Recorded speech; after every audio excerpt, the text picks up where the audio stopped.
Hi guys, my name is Pratiksha Atul Chaudhary and today I'll try to explain some topics related to friction. First of all, the question is what is friction? Friction is a force that opposes the motion of a body, which means it always acts opposite to the direction of motion. Friction are of three types: static, kinetic and rolling. Static friction acts on a body when it is initially at rest. Kinetic friction acts when it is initially in motion, and rolling friction acts when it is initially rolling or sliding. We will take an example of two cylinders. The first cylinder is filled and the second one is unfilled. So clearly the mass of first cylinder will be greater than that of the second. We have drawn the FBD, that is the free body diagram of both the cylinders, to show the force acting with their respective directions. From the FBD we can say that the normal reaction will be equal to the weight of the body, that is the gravitational force acting on the body, by Newton's third law of action-reaction.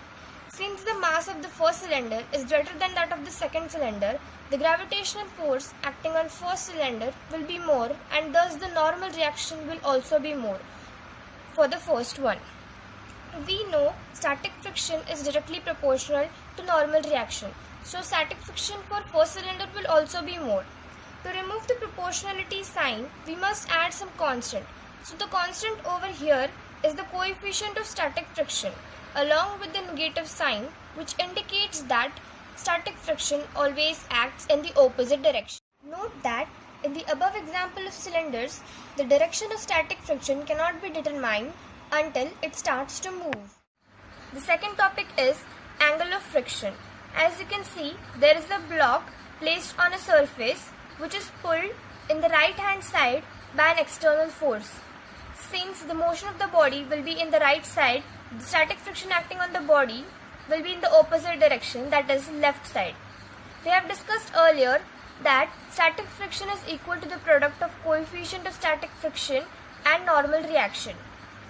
Since the value of coefficient of static friction vary from 0 to 1, the value of static friction will always be less than that of the normal reaction.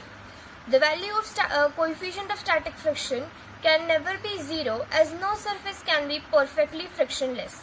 To find the angle of friction, first we have to find the resultant of normal reaction and static friction. As the angle between them is 90 degrees, the magnitude of resultant can be obtained by Pythagoras theorem. The angle between the normal reaction and the resultant force is called the angle of friction and is denoted by lambda. We can use the trigonometric ratio of tan theta to find the value of lambda. So from the figure, tan lambda will be equal to static friction upon normal reaction. That is, lambda will be equal to tan inverse static friction by normal reaction.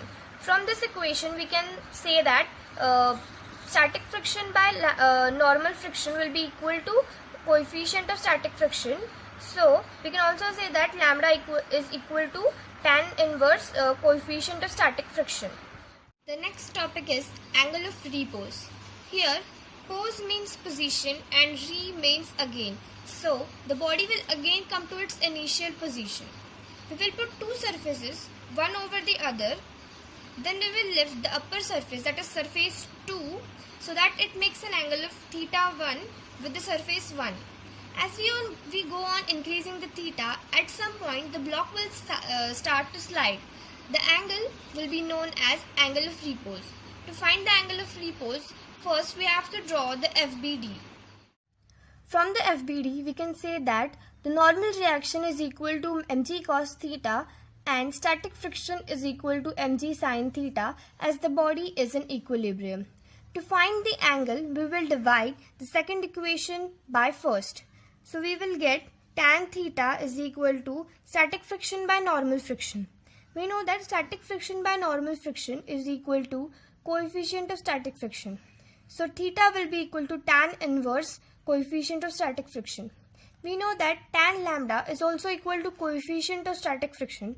So we can say that angle of friction will also be equal to angle of repose. Thank you.